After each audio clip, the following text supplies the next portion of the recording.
अस्सलाम वालेकुम dear students. Now हमने जिस तरह से लास्ट लैब परफॉर्म की है, lab number 7 I guess. I am sorry कि आज मेरा थोड़ा गला ख़राब है। थोड़ा सा कफ भी हो रहा है, तो अगर आप लोगों को मेरी आवाज़ समझ में ना आए तो प्लीज़ इंटरप्ट करके मुझसे दोबारा बोलने का बोलिएगा, तो मैं श्योर करूँगा। दूसरा, मेरी आवाज़ की स्ट्रेंथ इतनी है अभी, तो अगर आप लोगों को क्लैरिटी ना हो तो प्लीज़ दोबारा मुझे बताइएगा।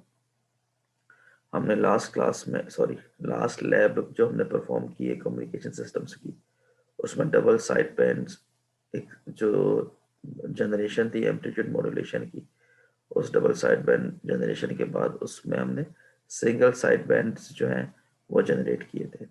दो मेथड्स हैं सिंगल साइड बैंड जनरेट करने के। क्विकली हम उन मेथड्स की तरफ मूव करते हैं।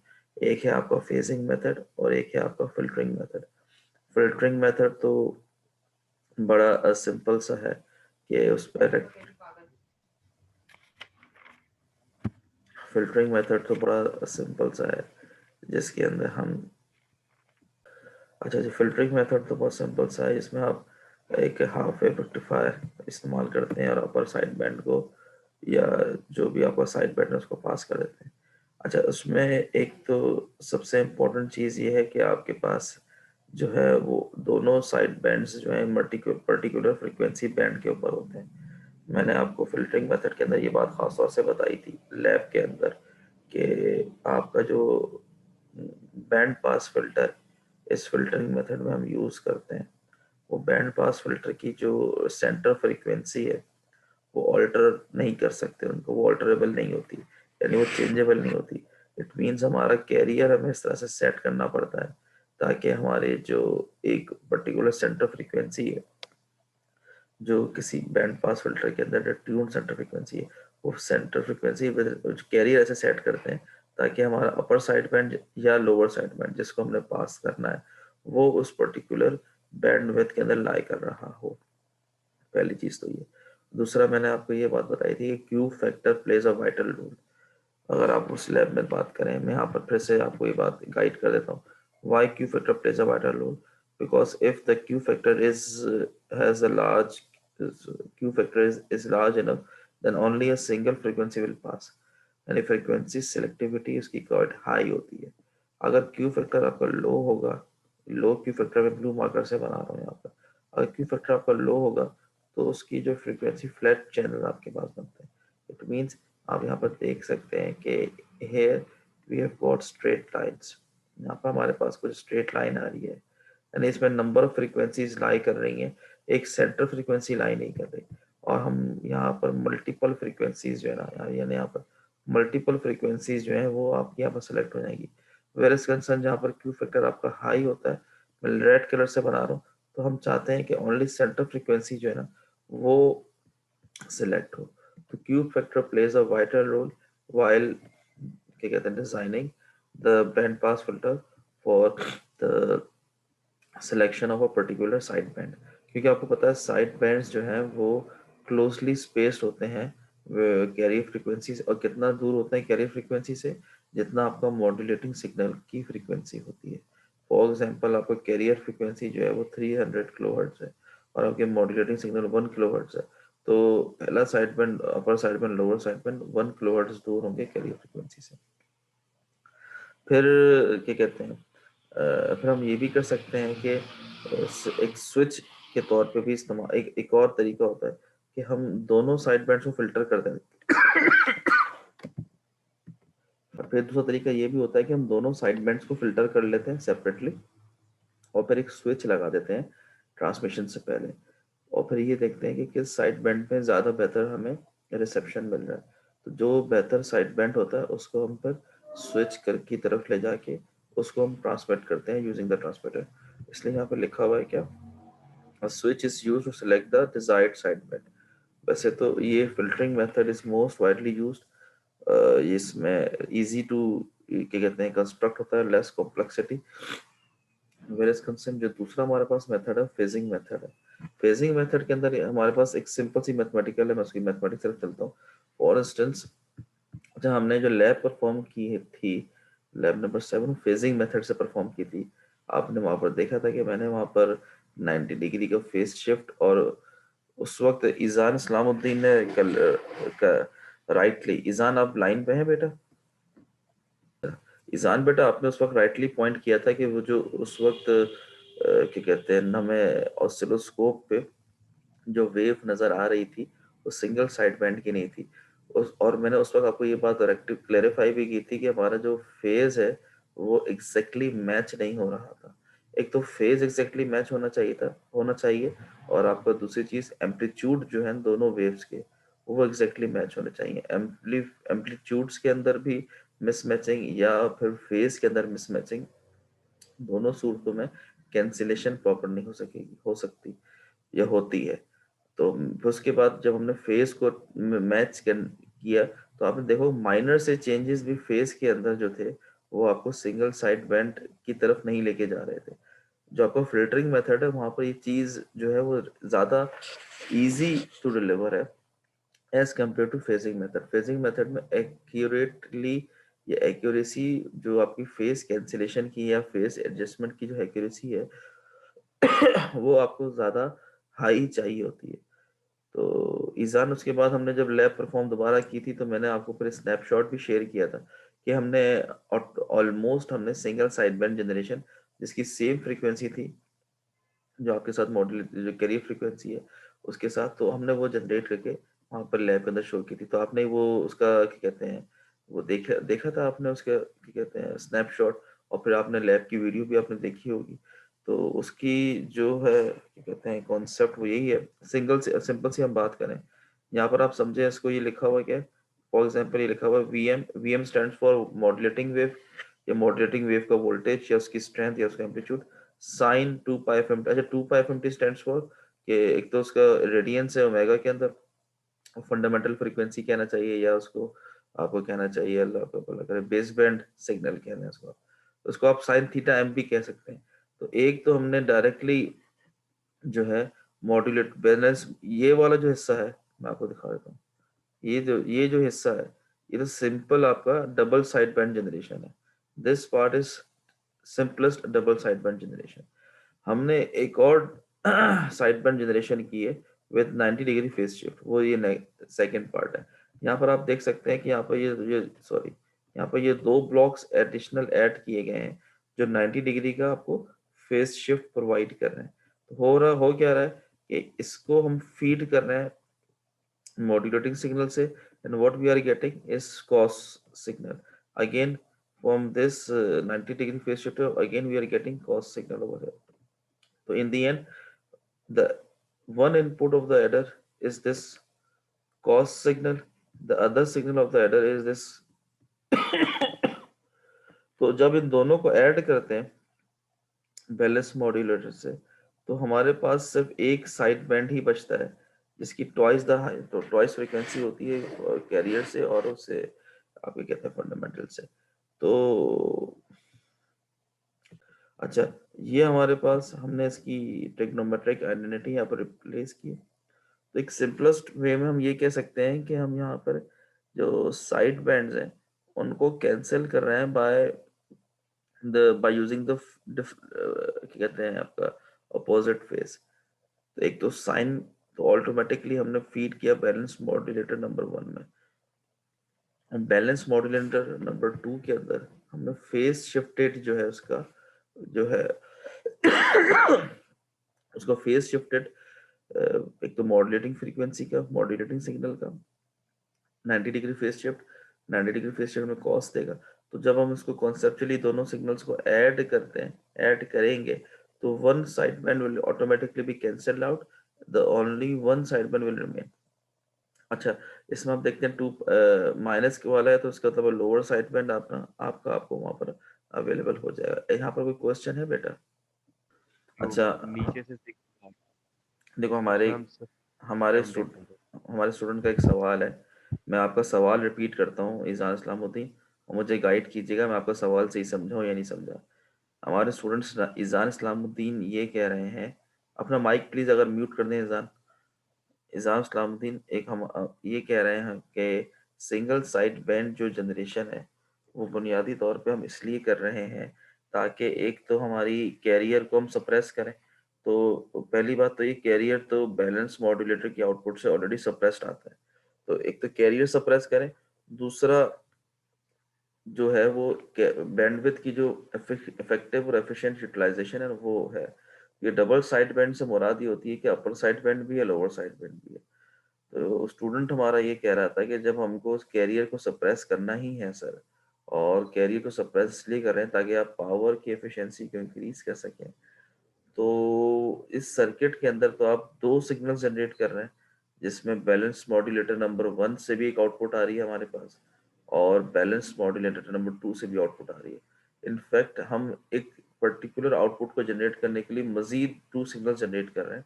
तो क्या ये एक एफिशिएंसी है या नहीं, यही सवाल था इस्लाम आपका। नहीं सर, मेरा सवाल इसमें थोड़ा सा चेंज था आगे आगे बोलो बोलो।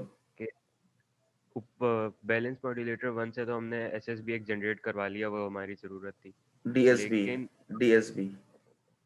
हाँ, डीएसबी सॉरी। सही है। लेकिन बैलेंस मॉड्यूलेटर 2 से अगर हम उसको हटाकर हम्म। सिर्फ यहाँ पर cos 2 pi F C minus 2 pi f M वाला सिग्नल जनरेट करवा लें, सही है, सही है। हाँ बिल्कुल। ये अच्छा वाला सिग्नल जनरेट ना करवाएं, ये हाँ। वाला ना करवाएं, अच्छा सिर्फ आप, दूसरा वाला करवाएं, लेकिन तो हाँ, प्लस माइनस होकर एक बच हाँ जाएगा ये एग्जैक्टली एडिशनल। एग्जैक्टली। देखो वो तो तुमने मैथमेटिकली उस चीज को एनालाइज कर लिया ना कि अगर हम डायरेक्टली ये चीज जनरेट करवा दें, लेकिन इस आइडेंटिटी को, ये जो मैं हाईलाइट कर रहा हूँ, असल चीज आपने नोट की होगी, जब हम मॉड्यूलेटेड सर्किट डिजाइन कर रहे थे तो हम डायरेक्टली मॉड्यूलेटेड सर्किट के अंदर सिग्नल्स को जनरेट कैसे करवाएं, बाय यूजिंग द इलेक्ट्रॉनिक्स और द कंपोनेंट्स जो हमारे पास अवेलेबल है।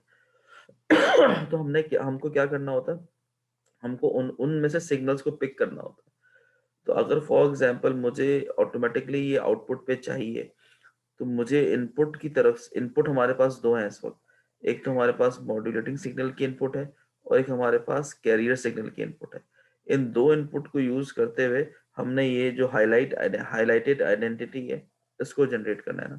इनपुट्स हमारे पास दो हैं, तो अगर आपके पास इनपुट्स ये दो हैं, हमारे पास इनपुट्स कौन सी है हमारे पास, ये एक तो ये इनपुट है बेटा जिसको मैं हाईलाइट कर रहा हूँ, एक हमारे पास ये इनपुट है और एक हमारे पास ये इनपुट है। इन दो इनपुट्स को यूज करने के लिए, इन दो इनपुट्स को यूज करते हुए हमें we need to generate this this output. तो हमारे पास और कौन कौन से तरीके हैं, एक तो हमारे पास वो डायोड वाला मेथड बचता है, जिससे आप डायोड की एम्पलीट्यूड मॉड्यूलेशन करवा के उसको फिर प्लस मल्टीप्लायर के अंदर डाल के ऊपर ऐड कर दें। एक तो वो हमारे पास डायोड सर्किट है, और दूसरा हमारे पास ये बैलेंस मॉड्यूलेटर है जो रिंग मॉड्यूलेटर जिसे आप और जिसे कहते हैं। ये इसलिए यूज किया जाता है ताकि हमारे पास जो है वो एक तो सप्रेस्ड कैरियर भी है आउटपुट के ऊपर।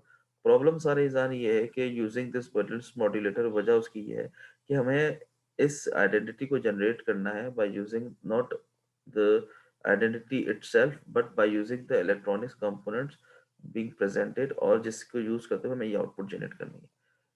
तो अब ये सिस्टम के अंदर ये आउटपुट जब जनरेट होनी होनी है या करनी पड़ेगी, उसकी वजह से हमें ये दो इनपुट्स को यूज करना है। तो इसलिए हमने एक तो 90 डिग्री का फेज शिफ्टर यूज किया ताकि हम इन फेज शिफ्टेड इनपुट जब हम देंगे बैलेंस मॉड्यूलेटर के अंदर तो हमें ये आउटपुट मिलेगी। तो हमारे पास सिस्टम्स कौन कौन से अभी तक हमने देखे हैं, एक तो हमने वो डायोड का सर्किट देखा था जिसमें हाफ वेव रेक्टिफिकेशन के साथ हमने जो है वो एलसी सर्किट जो लॉसलेस सर्किट है आपका, वो ट्यून्ड एलसी सर्किट, एक तो वो हमने एम्पलीट्यूड मॉड्यूलेशन में देखा था, उसमें हमारे पास कैरियर सप्रेस नहीं हो रहा था। फिर हमने कहा था हमें कैरियर को सप्रेस करना है, तो हमने कैरियर सप्रेशन के लिए हमने रिंग मॉड्यूलेटर या जो रिंग सर्किट या उसको also known as balance modulator इस्तेमाल किया था, जिसमें हमारे दोनों एंड के ऊपर ट्रांसफॉर्मर्स थे, एक प्राइमरी साइड पे और सेकेंडरी साइड पे, जिसकी सेकेंडरी साइड से जो आउटपुट थी वो ऑटोमेटिकली कैंसिल होके हमें सप्रेस्ड कैरियर दे रही थी। तो ये अवेलेबल दो ऑप्शंस हैं जिनको यूटिलाइज करते हुए हमने ये आइडेंटिटी जनरेट करनी है।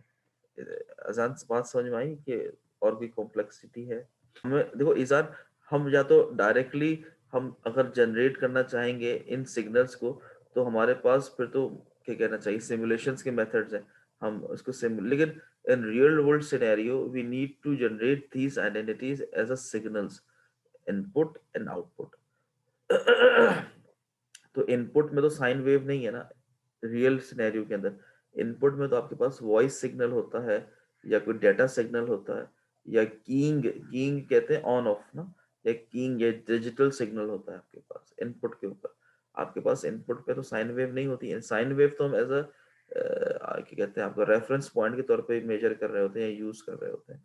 इसलिए जब भी हमें लैब परफॉर्म आप कोशिश करते हैं कि उसमें आपको वॉइस सिग्नल के इनपुट के साथ भी दिखाएं कि जब वॉइस सिग्नल इनपुट दे रहे होते हैं तो मॉड्यूलेशन किस तरह से या किस तरीके से उसकी आउटपुट नजर आती है। यहाँ तक बात क्लियर है बेटा ईसानी? Thank you. कोई कोई और एम्बिग्यूटी है अभी इसमें?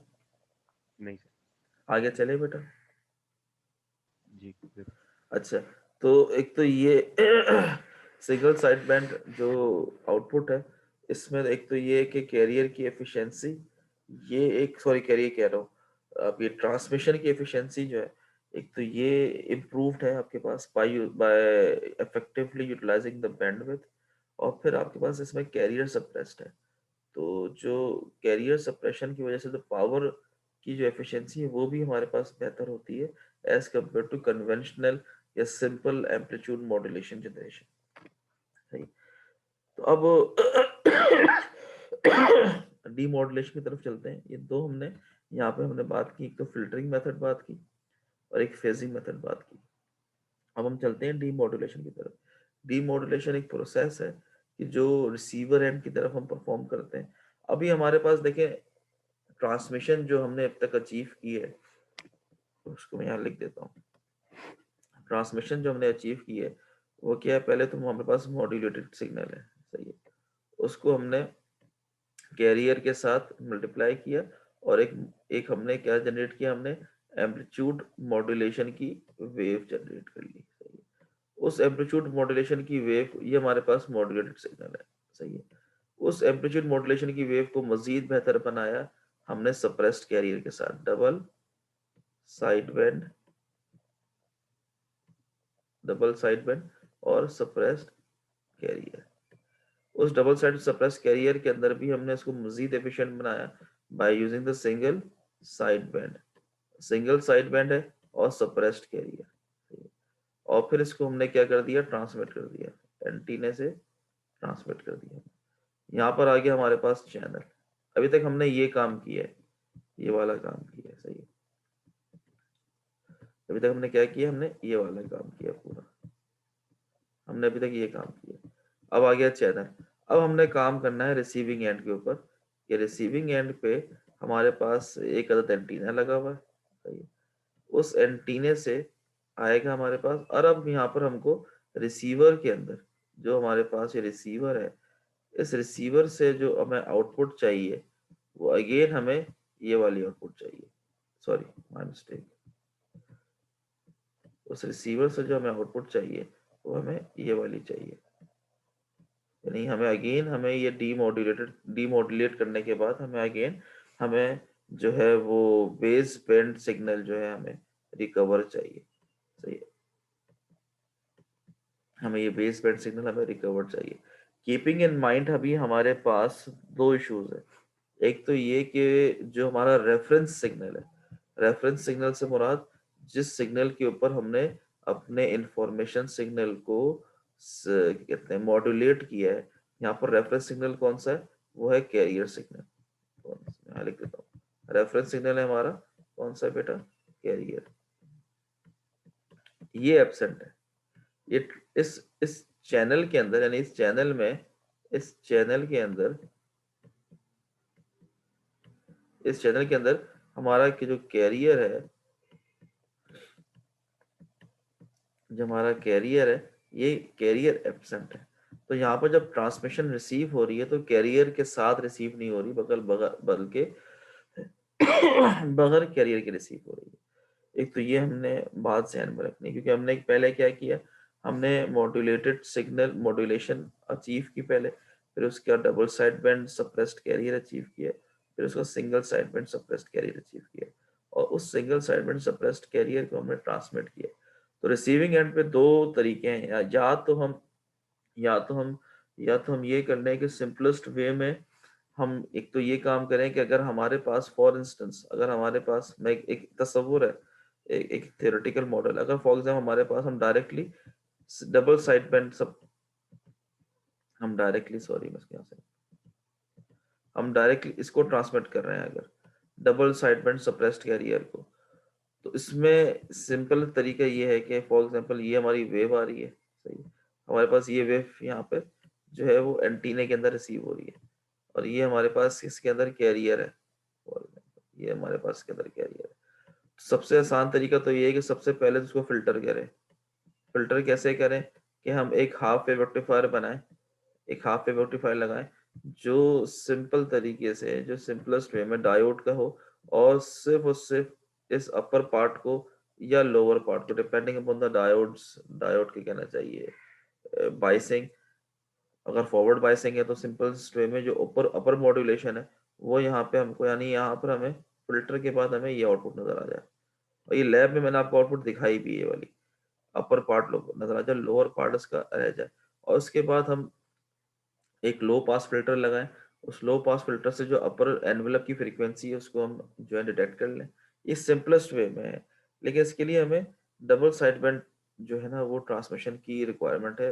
अगर हमारे पास सिंगल साइड बैंड ट्रांसमिशन है, दूसरा प्रॉब्लम इसके साथ ये है, स्लाइड में तो आगे बढ़ देंगे अभी, लेकिन दूसरा प्रॉब्लम इस रिसेप्शन के साथ ये है, एक तो कैरियर की, कैरी क्या कहते हैं, डबल साइड होने की, डबल साइड बैंड होने की वजह से बैंडविड्थ इफेक्टिवली ये एफिशिएंटली यूटिलाइज नहीं होगी, पहली चीज तो ये। दूसरा, जो लो पास फिल्टर हम लगाएंगे उसमें हमें पता है कि हमारे पास लो पास फिल्टर में क्या होता है, एक अदद कैपेसिटर हो गया, एक अदद कैपेसिटर हो गया, और एक अदद हमारे पास रजिस्टर हो गया,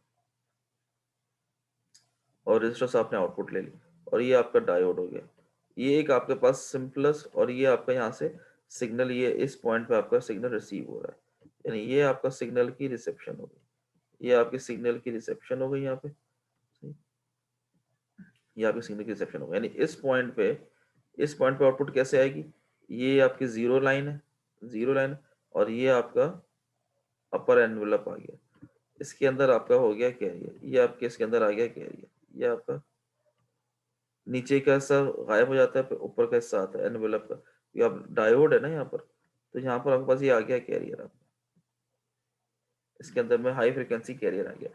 अब जब ये कैपेसिटर यहाँ पे लगा हुआ है, ये कैपेसिटर क्या करेगा, ये कैपेसिटर पीक वैल्यू पे जाके चार्ज होगा, यानी जब जैसे ही पीक वैल्यू, जैसे मैं यहाँ पर बनाता हूँ इसको, इसको कोशिश करता हूँ कि मैं इसकी आउटपुट यहाँ बनाऊँ, जैसे पीक वैल्यू पे जाके चार्ज होगा, फिर डिस्चार्ज होगा, जैसे डिस्चार्ज होगा अगली पीक वैल्यू आएगी, फिर चार्ज होगा, फिर डिस्चार्ज होगा, फिर अगली पीक वैल्यू आएगी, फिर चार्ज, तो रिपल्स आना शुरू होंगे। लेकिन चूंकि ये रिपल्स हाई फ्रीक्वेंसी के होते हैं, अब होगा क्या, इसको मैं सही तरह बना नहीं पा रहा हूँ, बल्कि मैं कोशिश करता हूँ मैं इसके अंदर बनाऊँ, मैं येलो लाइन से बनाता हूँ, इसके अंदर कोशिश करके बनाता हूँ, पीक वैल्यू पे आएगा, चार्ज होगा, फिर डिस्चार्ज होगा, सही है, सही है। तो होगा क्या, ये रिपल्स आना शुरू होंगे, हल्के हल्के रिपल्स आएंगे यहाँ पे, हल्के हल्के रिपल्स आना शुरू होंगे यहाँ पे। जब रिपल्स आएंगे तो प्रॉब्लम क्या होगी, अब ये हाई फ्रीक्वेंसी सिग्नल है ना, कैरियर क्या होता है हमारा, हाई फ्रीक्वेंसी सिग्नल होता है, तो हाई फ्रीक्वेंसी होने की वजह से ये वेव्स जो मैंने दूर दूर बनाई है ना, ये जो वेव्स मैंने ब्लू लाइन से जो वेव्स हैं जो मैंने दूर दूर बनाई है, ये बहुत करीब ये बहुत करीब करीब होती है, तो इसमें जो हाई फ्रीक्वेंसी होने की वजह से रिपल्स हमें इतनी ज़्यादा नज़र नहीं आती, लेकिन जब उसको हम जूम इन करते हैं तो हमें रिपल्स नज़र आती हैं। लेकिन प्रॉब्लम सारा ये है कि ये डबल साइड बैंड के लिए ज़्यादा बेहतर काम करता है।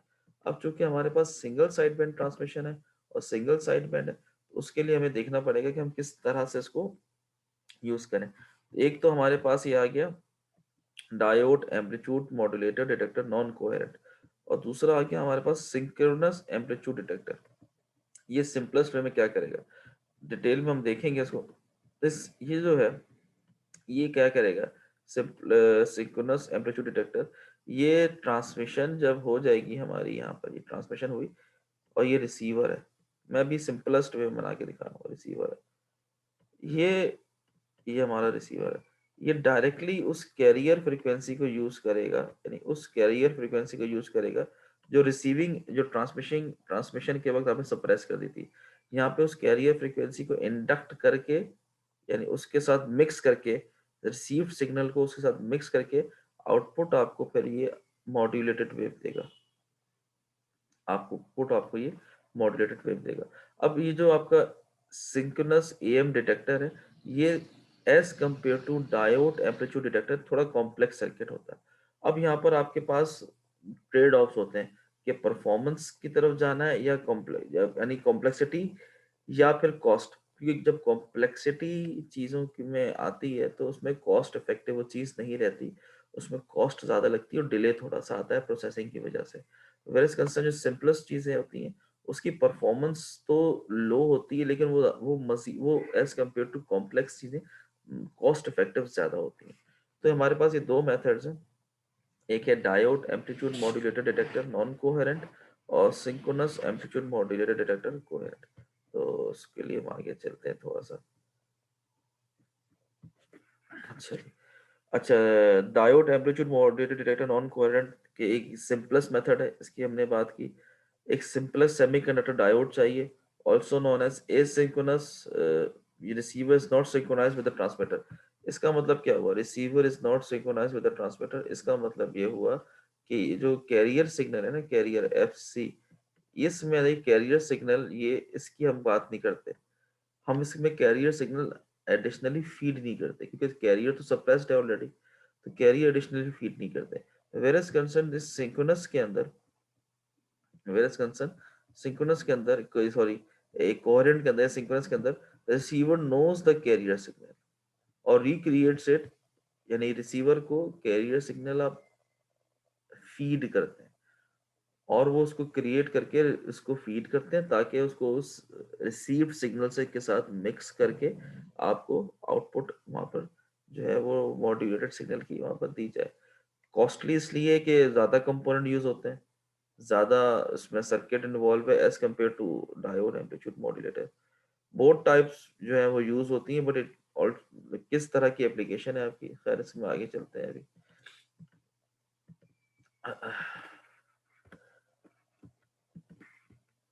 अच्छा, नॉन कोहेरेंट डीमॉड्यूलेटर। अब यहाँ पर सिंपल देखें, मैं इसका सर्किट दिखाता हूँ आपको, फिर इसी स्लाइड की तरफ आएंगे। ये ये आपके पास रेक्टिफाइड आउटपुट है, ये इसी के मैं बात करता हूँ, ये रेक्टिफाइड आउटपुट है।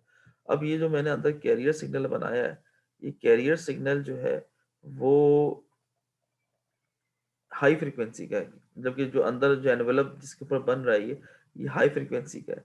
ये हाई फ्रीक्वेंसी होने की वजह से आपको आपको जो है देखें इस तरह की पल्सेस नजर आएंगी, इस तरह की पल्सेस नजर आएंगी कि कैपेसिटर पहले चार्ज होगा। होल्ड ऑन अ सेकंड, मैं इसको एनिमेशन ऑन करूं और बारीक से बना। हाँ, ये देखें ना, ये कैपेसिटर पहले चार्ज हो रहा है, फिर डिस्चार्ज हो रहा है, फिर चार्ज हो रहा है, फिर डिस्चार्ज हो रहा है, लीनियरली डिस्चार्ज होता है, लीनियरली चार्ज होता है। तो आपके पास एक पल्सेस की ट्रेन नजर आती है, देखें ना, मैं मार्कर से बनाने की कोशिश कर रहा हूँ, पल्सेस की आपको ट्रेन नजर आएगी। तो ये आपके पास रिपल्ड इफेक्ट नजर आएगा आपको, एक रिपल्ड इफेक्ट नजर आएगा। इसको अगर जूम आउट करके देखेंगे, क्योंकि हमारे पास जो है वो अंदर फ्रीक्वेंसी हाई होती है, यानी ये जो फ्रीक्वेंसी है, ये फ्रीक्वेंसी जो ब्लू ब्लू वेव्स के साथ फ्रीक्वेंसी बनी हुई है, ये क्वाइट हाई फ्रीक्वेंसी है। जो हाई फ्रीक्वेंसी में जब इसको आप व्यू करेंगे तो आपको ये रिपल्ड इफेक्ट मिनिमम नजर आता है। तो एक डीमोड्यूलेटेड वेव तो आपको मिल जाती है, तो आप इसको क्या कहते हैं एनवेलप मैचिंग से दोबारा रिकंस्ट्रक्ट कर लेते हैं, लेकिन ये इतनी एक्यूरेट नहीं होती, क्योंकि इसके अंदर प्रॉब्लम सारा ये है कि इसमें आपने कैरियर के साथ या ट्रांसमिशन के साथ सिंक्रोनाइज नहीं किया होता। अब अगर ट्रांसमिटिंग एंड पे जरा सा कैरियर आगे पीछे हो गया, या कैरियर ऑफसेट हो गया, या उस पर्टिकुलर चैनल पे उस फ्रीक्वेंसी के ऊपर नॉइज मिलना शुरू हो गई, तो ऑटोमेटिकली आपको ट्रांसमिटिंग एंड से कैरियर को चेंज करना पड़ेगा। जैसे ही आप ट्रांसमिशन एंड से कैरियर को चेंज करेंगे, तो आपको जो मॉड्यूलेटर सर्किट की जो कहते हैं, चलिए डीमॉड्यूलेटर सर्किट की जो आरसी फिल्टरिंग है, जो लो पास फिल्टरिंग है, आपने उसको भी दोबारा ट्यून करना पड़ेगा विद रिस्पेक्ट टू कि किस पे एम्पलीट्यूड को डिटेक्ट करें। तो अगेन आपको बार बार जो है रिसीविंग एंड पे ये काम करना पड़ेगा। लेकिन यहाँ पर अगर एडिशनल, यही चीज आप कोहेरेंट के अंदर भी कह सकते हैं कि सर वहां पर भी तो कैरी एडिशनल फीड हो रहा है। तो प्रॉब्लम सारा ये है कि जिस चैनल के ऊपर ट्रांसमिशन हो रही है, वो उस पर्टिकुलर फ्रीक्वेंसी के ऊपर ज्यादा नॉइस जनरेट कर रहा हो। तो अगर कोई ज्यादा नॉइस जनरेट करेगा तो आपको बार बार कैरी को शिफ्ट करने की प्रॉब्लम आ सकती है, क्योंकि जब सिंगल साइड बैंड जनरेशन की तरफ भी आप जाते हैं, तो वहां पर भी मैंने आपको एक बात बताई थी कि आपका जो साइड बैंड का जो फिल्टरिंग मेथड है आपका, उसमें आपकी जो सेंट्रल फ्रीक्वेंसी है वो ऑल्टरेबल नहीं होती, वो चेंजेबल नहीं होती, उसको आप चेंज नहीं कर सकते। तो आपका जो कैरियर है ऐसा सेट करते हैं ताकि आप पर्टिकुलर साइड बैंड को ही फिल्टर करके आगे ट्रांसमिट कर सकें। यहाँ तक बात बेटा समझ में आ रही है कि नहीं आई?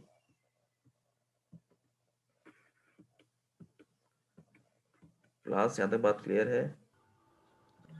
अच्छा, तो it operates by detecting the envelope of the incoming signal, which it does by rectifying the signal. Rectification current is allowed to flow through the diode in only one direction, यानी कि पॉजिटिव की तरफ देगा नहीं। अच्छा, मैं कोशिश करता हूँ यहाँ पर यूट्यूब की वीडियो खोलूँ ताकि मैं आपको वहाँ पर दिखा भी सकूँ। ये मैं इसको पॉज कर दिया, मेरी वेरी सॉरी कि वो चलने लगा। अच्छा जी, प्लेलिस्ट किधर है? ये प्लेलिस्ट आपकी, प्लेलिस्ट में कम्युनिकेशन सिस्टम्स की लैब, ये रही, ये लैब। यहाँ पे हमारे पास single side band suppressed carrier आ गया, डीमॉड्यूलेशन आ गई हमारे पास। वीडियो नजर आ रही है सबको बेटा? Yes sir. अच्छा, ये वीडियो जरा ऑन हो जाए और मैं इसकी चाह ये रहा हूँ कि ये भी हाँ सही है, क्लैरिटी। अब देखें यहाँ पर मैंने क्या किया, ये जो है यहाँ पर मैं इसकी एनोटेशन ऑन करूँ, यहाँ पे मैंने देखें, एक तो ये जो है आपका, hold on a second, hold hold hold hold, ये जो जगह है आपकी, ये और ये आपका लिखा हुआ RCLPF, दिस इज RCLPF। मैं इसको दोबारा होल्ड 2 मिनट दे दो। ये लिखा हुआ क्या है? ये लिखा हुआ RCLPF, लो पास फिल्टर, और ये है आपके रेक्टिफायर की output, this is the rectifiers output. तो मैंने क्या किया, यहाँ से सिग्नल को फीड किया रेक्टिफायर के अंदर, और यहाँ से मैंने ऑसिलोस्कोप लगा लिया रेक्टिफायर के ऊपर। तो रेक्टिफायर से फिर मैंने आउटपुट ली और मैं आर इस पे लगाऊंगा, और ये फिर फाइनल आउटपुट यहाँ से मैं देख लूंगा, ये मेरी फाइनल आउटपुट हो जाएगी, this will be my output final. तो अगेन मैंने सिंगल साइड बैंड जनरेट किया एडर के साथ, एडर में मिलाया, और फिर इसको मैंने सिंगल साइड बैंड जनरेट करके मैंने जो है वो रेक्टिफायर में इनपुट दिया, रेक्टिफायर से इनपुट पे रेक्टिफायर से आउटपुट ली, और इस रेक्टिफायर के आउटपुट को मैंने फीड किया RC